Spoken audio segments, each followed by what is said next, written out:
intii hadda aan soo soconnay wixii aad soo aragtay hadal kuugu filan kaliya waxaan rabaa mudane madaxweyne sidii aan hadda u dhaskasgaraynay sawirka satellite-ka oo aad haysato waxa ku muuqata fatahaadda ku dhacday beledweyne waxa sababta u ah iyo muxuu ahay sida xal looga gaari karo waxaan rabaa inaan kalimateen arrintaas aan ka iraahdo mudane madaxweyne fatahaaddaanu waxay ku bilaabatay markii ugu horreysay tuulada deefow la yiraahdo oo xuduudda Soomaaliya ku taala meel 5 kiiloomitir u jirta ayay biyahaas ka soo galeen 5 kiiloomitir waad aragtaan webigii meel 5 kiiloomitir u jirtay biyuhu ka bilowdeen balaca webiguna wuxuu ahaa biyuhuna waxay ahaayeen 3 kiiloomitir marka biyo 3 kiiloomitir balarkoodu uu yahay webigana 5 kiiloomitir u jira oo ban webiga ahayn oo socda ayaa xuduudda ka soo gudbay waxay qabsadeen buurahaas hadda nagu taadanood u jeedo jawiil iyo muxuu ahaa kala beer buurahaasay qabsadeen waa soo gadoomeen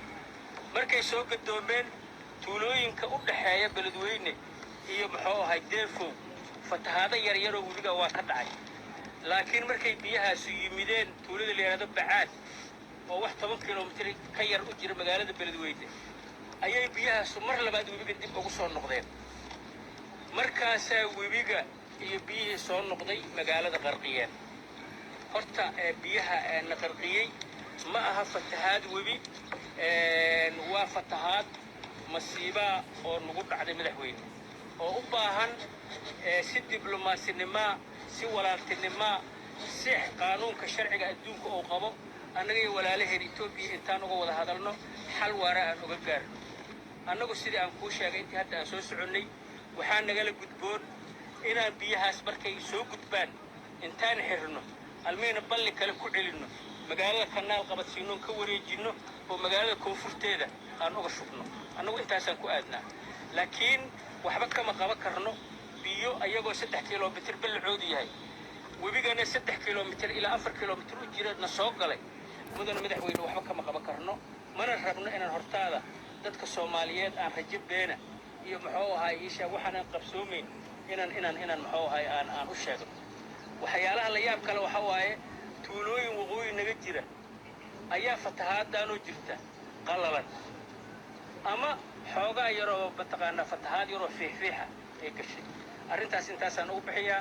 madaxweyne indhahaadaad ku soo aragtay cabsida noogu weyn oo hadda na haysata sidii aan warbixinta kuugu siiyey samafal fiican waa la sameeyey oo baaqa runtii baaqa la sameeyey oo inkastayna weli na soo gaarin dawladdu ay samaysay adiga iyo muxuu ahaa xafiiska prime ministerka waxay keentay in maamul goboleedyada oo dhan laga soo waco Puntland Jubbaland Galmudug Banaadir meel walba muxuu ahaa diaspora laga soo bilaabo ilaa Canada ilaa iyo muxuu ahaa meesha qaaradda ugu dambaysa ayadoo intaas soo dadaala la sameeyay excellency in ay annaga wax naga kala halaabaan ayaa nasiib darro noqonaysa waxaan sameeynay 2